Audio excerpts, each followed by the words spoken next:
Hey yo, what's up everyone? It's your boy CrispPurpose, back at it again with another Gems of War Explore 12 team. Okay, so I have this team which I have demonstrated before, but I wanted to go over it with a singular change in troops. Because I know many times some players might not have Phoenicia, especially not have her gold medaled. But I do have this troop right here, which is the Scourge of Honor. Very good troop and has a very high magic damage level, which is very good for this particular team setup right here. Now this team setup goes over with Thrall, of course destroying a significant amount of gems for me here, 53 gems, and then taking a small amount of damage, and then using 13 or more red gems, it will gain an extra turn if there are 13 or more red gems on the board. Now Scourge of Honor is a pretty powerful mythic troop. Now if you don't have Phoenicia, you could actually use the Scourge of Honor in this team, as I'm doing right here. The Scourge of Honor does have Vermin Plague. Deal a particular amount of true damage to all enemies, then gain 2 mana back for each cursed and diseased enemies. And this actually stacks right here. So you can potentially get almost all your mana back from casting this troop, the Scourge of Honor.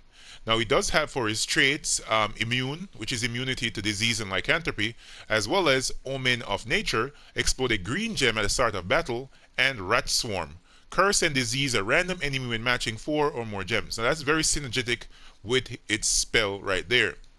Now of course you've seen me use this troop many times before. Oneiros, or some persons want to say Oneiros. He has Night Terror. He drains 7 mana from all enemies and inflicts Fair Fire and Burn. The most important part there is the Fair Fire. That mana draining and Fair Fire is very powerful along with that Burn.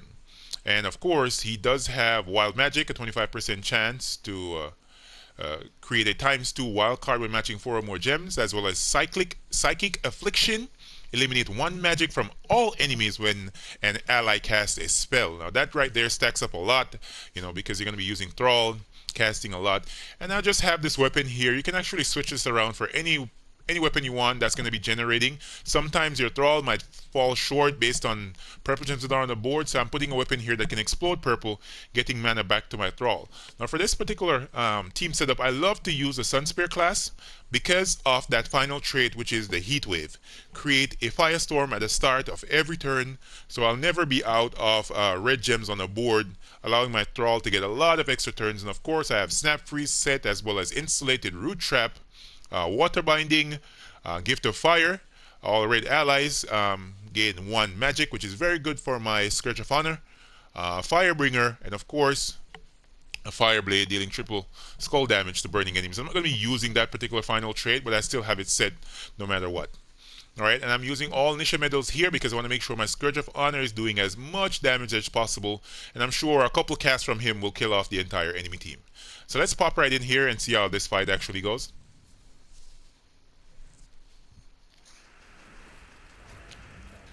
Yeah, so as you can see, because of Scourge of Honor, the Scourge of Honor's second trait, Omen of Nature, exploding that green gem actually got my Thrall powered up right off the bat, so I don't have to worry about searching for mana.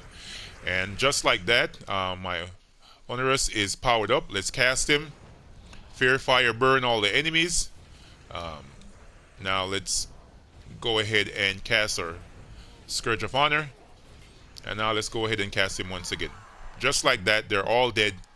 So yes, Scourge of Honor is a worthy replacement for Phoenicia in this team setup.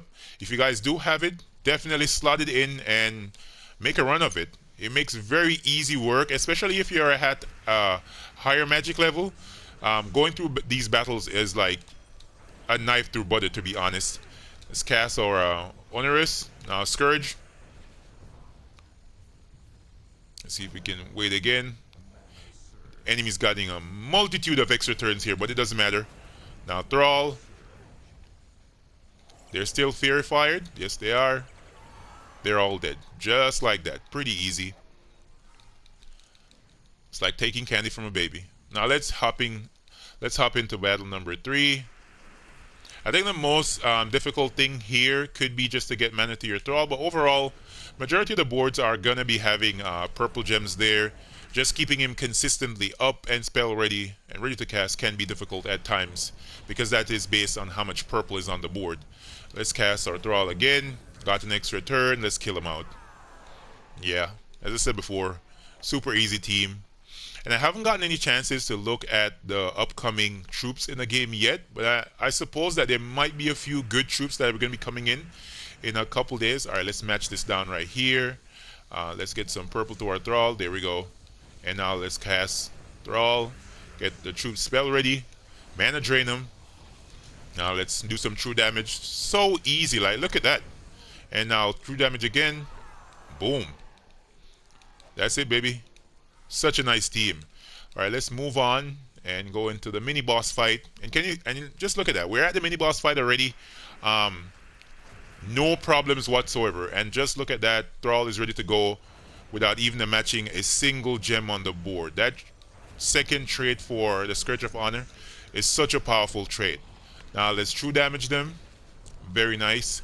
Thrall again. Got an extra turn. True damage again. They're dead. And that was it, guys. Look at how easy that was. It's super easy. Thrall up front, of course. Scourge of Honor. The Scourge of Honor and Oneiros, or if anyone wants to say Oneiros, go ahead. And yeah, that's basically the team. It's a three-man team here. They work pretty well. I know some players might be saying I might be spamming Thrall a lot in many of my teams. But as you can see, Thrall works really well in this team. There's no doubt as to any other play or any other troop that I would replace him here with. It just works. And if it works, why change it? You know what I mean? But yeah, guys, if you do like this one, please feel free to hit that like button. And if you have any opinions on the team, of course, drop that in the comment section. I'll be glad to talk to you down there and get your opinions on these teams. And if you haven't done so as yet, hit that subscribe button if you guys have been watching and you haven't subscribed as yet. And if you are subscribed, definitely turn on your notification bells to get notified whenever I drop these teams for Explore 12, PvP, Guild Wars, and of course, the Viability Ranking Series. Alright, guys. I'll catch you in the next one. Peace.